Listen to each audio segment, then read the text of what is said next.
a rare luxury, a week off heading into this one. How have the boys pulled up? Do you have any fitness concerns heading into the game?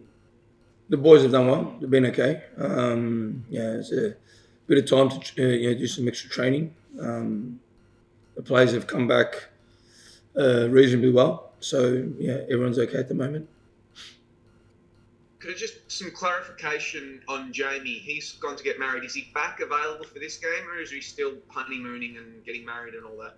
No, he's getting married today, and he'll be ready tomorrow. There you go. Yep. Heading into the game against Wellington, they're certainly in a run of form at the moment, moved into the top four. What have you made of their recent performances? Yeah, we know they're a good team. So, they've been playing really well.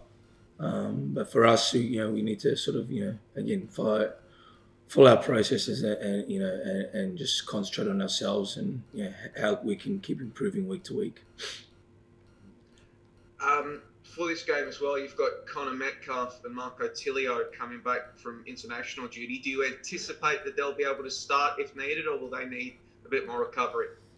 Yeah, we'll see. They're in now, so besides a bit of sleep, they're feeling okay.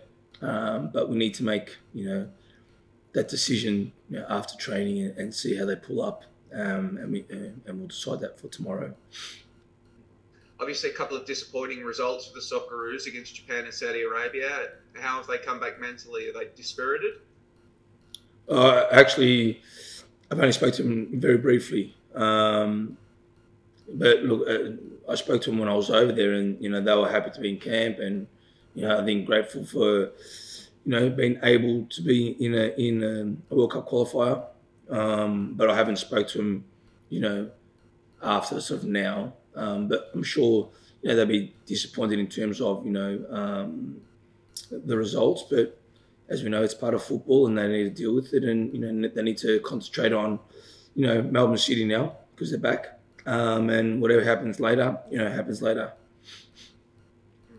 But it's also, in his post-game press conference after losing to them during the week, Warren Moon described Wellington as the best team in the league in transition.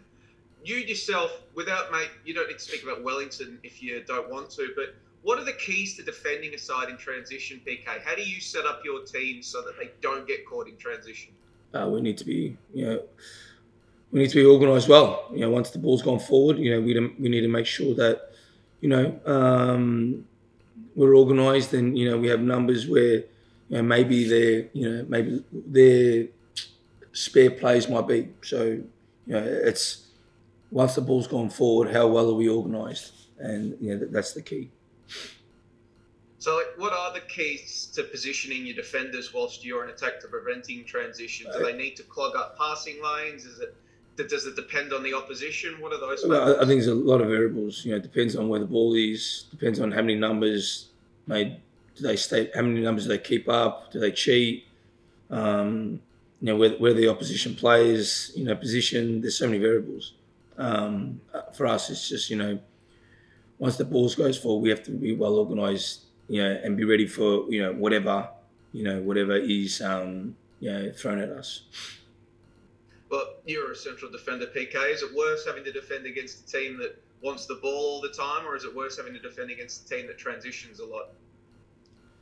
It's part of the job.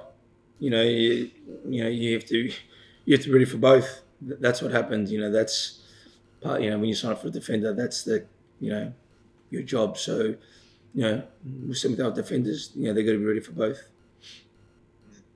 Looking ahead at this week, PK, it's a huge week coming up, not just in terms of the oppositions you'll be playing, but just, what it might mean to the title race. You've got Sydney FC midweek, a grand final rematch, then a derby, and then you're off for the Asian Champions League. Just what's the feeling in the camp about all of this? Are you, disappointed you have to play this many important games in such a short period of time? To be honest with you, we're just worrying about tomorrow. Honestly, that's what we go day by day. In the day, we can't control the fixtures. Whoever does them, they do them, and that's it. So it is what it is. But we're just concentrating on, again, a game at a time, because that's all we can control. Have you already figured out the full squad you'll be taking to the Asian Champions League, or are there a few fringe positions that boys are competing for? Well, thereabouts, just a couple of things that we need to take in, but the list will be finalised quite soon. And what size is that list? Well, I think the AFC allow you to take up to I think it's 35, I think maybe a bit less, but not in players. We haven't got 35 players. There's a number that I can't actually remember in terms of what the AFC allow you to do. But if we have everyone available, again, bar people injured, or something other, we'll look to try and take as many as we can, due to the amount of games we're going to play within a short period of time, plus the conditions that we're going to face.